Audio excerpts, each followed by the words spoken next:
ഇനിയിപ്പോൾ ഇവള് ചാടാനായിട്ട് മേളിലോട്ട് കയറുമ്പോൾ നമ്മൾ പിടിച്ചു നിർത്തുമ്പോഴും അമ്മ താഴെ സ്റ്റെപ്പ് കയറാൻ വയ്യാഴികയുള്ള ആളൊന്നും അല്ല കേട്ടോ. സ്റ്റെപ്പ് കയറാണ്ട് താഴെ നിന്നിട്ട് ചിഞ്ചു ചിഞ്ചു ചുമ്മാ തമ്മിത്തല്ല് കാണാൻ താല്പര്യമുള്ളവർ മാത്രം കണ്ടാൽ മതി. അനിയത്തി പണിക്ക് വേറെ ഒന്നും ചെയ്യണില്ല, അവള് പഠിക്കാൻ നോക്കണില്ല, അവളുടെ സ്കിൽസ് ഡെവലപ്പ് ചെയ്യുന്നതായിട്ടൊന്നും ചെയ്യുന്നില്ല.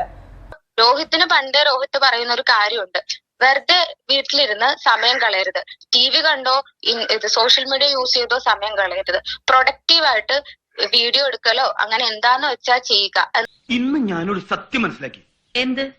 ജീവിതത്തിൽ ഒരിക്കലും മടുക്കാത്തൊരു പരിപാടി ഉണ്ട്. എന്ത് പരിപാടി? ഈ പരിപാടി ഊണൊഴിക്കല്.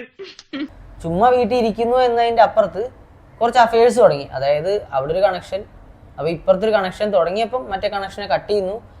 അപ്പൊ ട്രൈ ചെയ്തായിരുന്നു, കുറെ ഇങ്ങനെ കണക്ഷൻസ് ട്രൈ ചെയ്തായിരുന്നു. അല്ല പറയാതിരിക്കാൻ പറ്റത്തില്ല. പക്ഷേ ചരിത്രത്തിൽ ആദ്യമായിട്ടായിരിക്കും ഇങ്ങനെ ഒരു പിഴ. ഫോൺ വിളിച്ചോണ്ടിരിക്കുകയാണെന്നൊക്കെ ഞാൻ വീഡിയോ കണ്ടായിരുന്നു. അതിലെന്തെങ്കിലും വാസ്തവം ഉണ്ടോ? കാരണം എന്തൊക്കെയാണ് തീർച്ചയായിട്ടും രോഹിത്തിന്റെ അതിന്റെ തെളിവാണ്.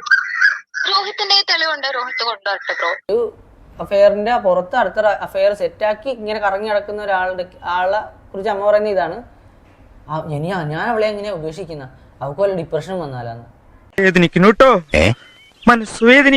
ചെയ്യുന്നത്. അവിടെ ഇങ്ങനെ പോയി കഴിഞ്ഞാൽ ശരിയാവത്തില്ല. അവിടെ ഇവിടേക്ക് ഇങ്ങനെ അഫയേഴ്സ് ഒക്കെ ആയിട്ട് പോയി കഴിഞ്ഞാൽ ഒരിക്കലും രക്ഷപ്പെടാൻ പോകുള്ള നാശമായി പോകത്തേ. അങ്ങനെ പ്രശ്നേഷ് വീട്ടിലൊരു തീരുമാനത്തിലേക്ക് എത്തി. നിനക്ക് ചോറ് തരും, നിന്റെ ഡ്രസ്സ് കോസ്മെറ്റിക്സിനൊന്നും പൈസ ഞാൻ തരത്തില്ല, എവിടെങ്കിലും പോയി ജോലി ചെയ്ത് ഉണ്ടാക്കിക്കോളാം. കോസ്മെറ്റിക്സ് അതുപോലെ തന്നെ കൂടുതൽ ഡ്രസ്സും കാര്യങ്ങളൊക്കെ ഒക്കേഷൻസിനപ്പുറത്തും ഒക്കേഷൻസിനും ഒക്കെ ആയിട്ടുള്ള ചെലവുകൾ ഞാൻ കട്ട് ചെയ്യും. കാരണം നിന്റെ കയ്യിൽ ഗ്രീൻ ഹൗസിൽ നിന്ന് ഇപ്പം തന്നിട്ടുള്ള പൈസ ഉണ്ട്.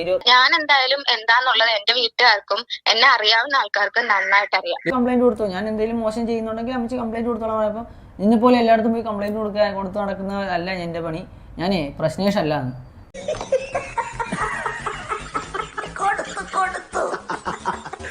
അമ്മയോട് പറഞ്ഞ് മനസ്സിലാക്കി കൊടുത്തത് എന്തുകൊണ്ടാണ് അവളോട് അങ്ങനെ പറഞ്ഞത്. അവള് സെൽഫായിട്ട് എന്തെങ്കിലുമൊക്കെ ചെയ്ത് രക്ഷപ്പെടട്ടെ. എനിക്ക് സോഷ്യൽ മീഡിയ ത്രൂ ക്ലിക്ക് ആവണമെങ്കിൽ എനിക്ക് ആ ഫീൽഡിലോട്ട് വരായിരുന്നു. ഞാൻ ഒരിക്കലും ആ ഫീൽഡിലോട്ട് വന്നിട്ടില്ല, ഇപ്പോഴും വരണമെന്ന് ആഗ്രഹിച്ചല്ല ഞാൻ നിൽക്കുന്നത്. അവളുടെ ഭാഗം ഫുള്ള് ക്ലിയർ ചെയ്ത് നമ്മളെ കംപ്ലീറ്റ്ലി പ്രശ്നേഷ് ആക്കിക്കൊണ്ട് ഒരു വീഡിയോ അവൾ എടുത്തു വെച്ചിട്ടുണ്ടായിരുന്നു.